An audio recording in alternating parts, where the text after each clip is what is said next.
Hey UConn Nation, it's KiKi Arnold here. If you're looking for the latest UConn women's basketball content, go subscribe to Listen Up to Phil and Ryan. Go Huskies! Hello, listen up. Welcome back. It's Phil and Rye on Listen Up coming at you live from Hartford shortly after the game. Took us a little while to get back and settled in, but obviously a tough loss tonight. Really, really a tough loss. Obviously, we were at the game. Amazing crowd. It was loud, just like we were expecting it to be. UConn Huskies family, the nation, really showed out. It's a complete whiteout at the stadium. Only a couple empty seats throughout the whole entire XL Center. So, despite the loss, UConn Nation still came out tonight supporting UConn. But yeah, obviously a really tough loss for UConn. JuJu Watkins, USC, really came to play tonight. I think the first half was really tough for UConn. I think USC came out ready to play, didn't let the crowd noise or anything kind of disrupted any of the plans that they had. I think UConn kind of struggled on the boards really early in the game. Took them a while to kind of dig out from the hole that they got themselves in. And it seemed like every time that UConn made a basket, the crowd would get really loud. USC had an answer the whole entire night. That seemed like the theme for the whole entire game. And the third quarter, of course, UConn came back a little bit. They were able to cut into that deficit, make it a close game in the third quarter. And then, of course, in the fourth quarter, UConn did finally make the comeback and took a 1 or 2 point lead there. Towards the end of the game, the teams went back and forth from there.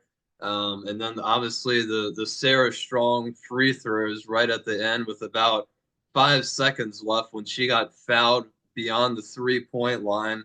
Obviously made the first free throw, missed the next two. UConn gets the rebound, and unfortunately Sarah kind of threw up a heave there, and unfortunately it didn't go in. But UConn losing 72 to 70, really, really unfortunate loss, but it was a really entertaining, really fun game. I know we both really enjoyed it, seeing all the UConn fans there at the XL Center, but definitely a disappointing loss. Yeah, first of all, I want to shout out to you for meeting most of the team tonight. I want to shout out to just the whole community. I'm not going to go into depth with it right now, but from the plane ride up to the people here at the hotel to just the whole community, man, it's been a blessing and great people up here. I had to say it. But yeah, Ryan, we won't talk about the Wild Friday night, but no, we're not getting into that one. But yeah, so anyway, look, not the outcome that we wanted, 72-70 final score. Look, I still think even though UConn dug themselves out of that hole in the first half, I thought they may have had stuff figured out. And what I'm talking about is going back to the Notre Dame game. When you have playmakers, when you have great teams coming in, whether that's on the road or at home, you got to take care of business. And this time again, they just didn't. Now, if there's anything bright to take away from this, I don't know about you. It seemed like obviously a 2 point game. It seems like UConn might be somehow finding a way to when they're down, obviously, to start to inch their way back in because as you saw the second half. But like I said, to me, in my personal opinion, no, obviously Phil not giving up, but it's still kind of very concerning from what I saw against Notre Dame. And also, to be honest with you, I'm not going to lie to you, Ryan. It is very concerning, even though a 2 point game, it's concerning not really because they lost, but I was looking at you nonstop. You're probably just like now, like, hey, Ryan, I was looking at you nonstop in that first half of this one. Because if they would have had just maybe a strong 5, 6 minute run in the first or second quarter, we might be talking about a totally different and a much happier Saturday night. Yeah. Definitely want to shout out to the Arnold family. Definitely appreciate them as always, and all the players, the coaches as well. Can't thank the UConn Huskies family and nation enough, and can't thank you guys as well. Don't forget to like, comment, subscribe as always, all that good stuff. Can't thank you guys for the support on all the videos. But yeah, like I said, definitely really like the fight that the UConn had in the second half, but first half was really deflating. You could tell the crowd was kind of out of it at times. I think that was really deflating for USC to just come in, kind of handle their business in the first half, and it didn't really seem like UConn could make a comeback in the second half. Just the feeling kind of in the arena, but I think it is a really positive sign that they were able to hang around in that game, able to come back and actually take the lead there for just a little bit. But I think moving forward, that's definitely a positive to work on. Of course, we're going to get into a lot of Big East play now, so we don't really expect those to be very challenging. The only big game I think left on the regular season schedule is probably South Carolina. So I think there's a lot of things to look forward to heading into that game. But yeah, I think nice little Christmas break that UConn has coming up. I think it's a good timing that they get the break now. It gives them a little bit of time to figure some stuff out. So we until we head into the Big East play here.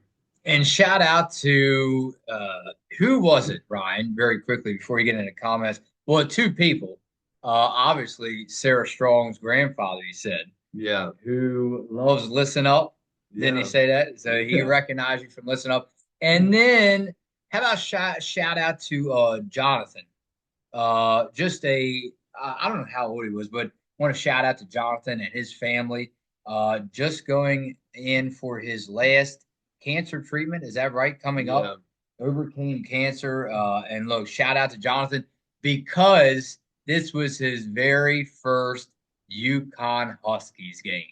Yeah. Oh, that doesn't give chills down your back. Now, obviously, wish he could have saw a win, but nonetheless, I mean, a sellout crowd. What more could you ask for?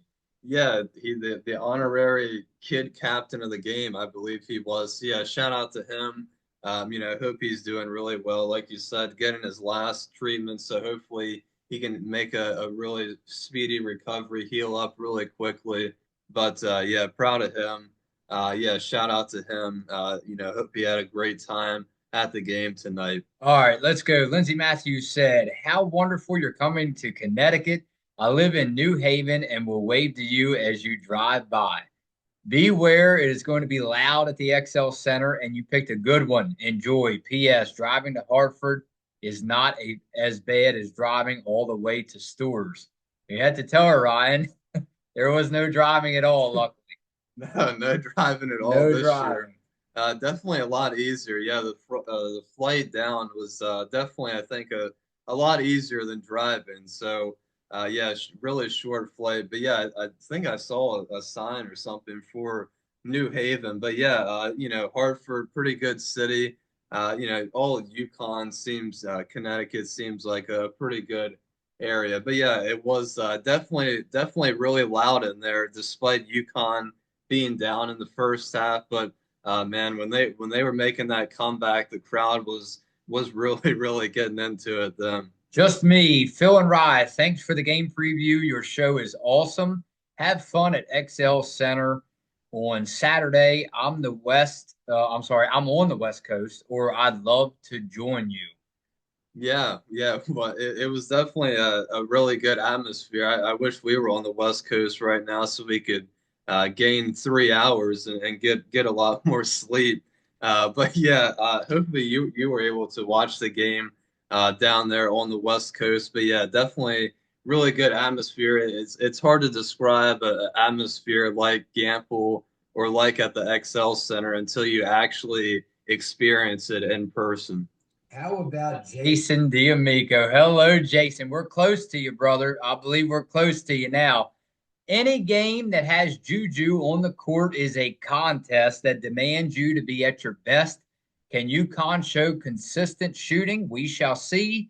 This is going to be a close one. I have UConn winning by a whisker. UConn 68, USC 65. Peace. Well, unfortunately, it was the other way around tonight. USC just barely winning this game. But yeah, I think it was pretty consistent shooting from UConn, I would say. Obviously, not their best performance of the game. Obviously, the Iowa State. It's going to be hard to top that one for the rest of the season, honestly, with that shooting performance. But yeah, I think overall they shot the ball pretty well tonight. I think in the first half struggled to kind of get the three ball rolling a little bit. Getting the inside play going was hard at times. I think USC did a pretty good job of guarding UConn down low. But I think one thing that I noticed a lot more of Morgan Shelley tonight and a lot less of Jana El Alfie and Ice Brady. So I think we've seen Morgan Shelley a lot in these recent games, a lot of those kind of four guard lineups that UConn's trying out now. So, we've been mentioning about Ice Brady, Jana El Alfie kind of struggling down low. So maybe, Gino's thinking about, Morgan Shelley trying to provide a little bit more offense out there. All right, let's go to one more, Ryan. And Adam Evans says, I was so upset after that Notre Dame game. I blocked out everything UConn related for like a week. I'm over it now, and it feels good to have you guys back in my life. Well, I don't know now. I think it's time for bed again for a while. Yeah, it might be another yeah, you might shut down for until after Christmas break now, but definitely good to have you back on. Thank you for commenting. Yeah, this is obviously another tough one as well, but it's kind of the same story as last year as well. UConn kind of struggling with, the top 10, top 5 teams like last year. So I think it's really going to be a big confidence boost so they can gain going up to South Carolina. That's really the next opportunity. But of course, UConn does have the beating Ole Miss, North Carolina, Iowa State so far. But when it comes to those top 10 teams, there's just something different that those teams bring.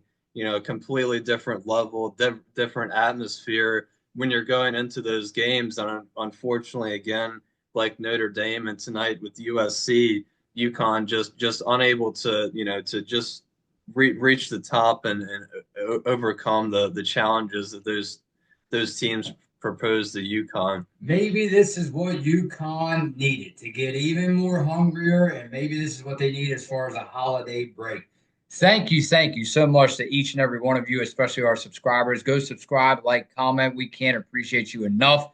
Thank you, Hartford, Connecticut, for the great time. Happy holidays to everyone. Ryan for Chindo, Austin, Anita, our friends at High Chroma. It is time to hit the flight back to Maryland. We'll see you soon, Maryland. Phil and Ryan, listen up.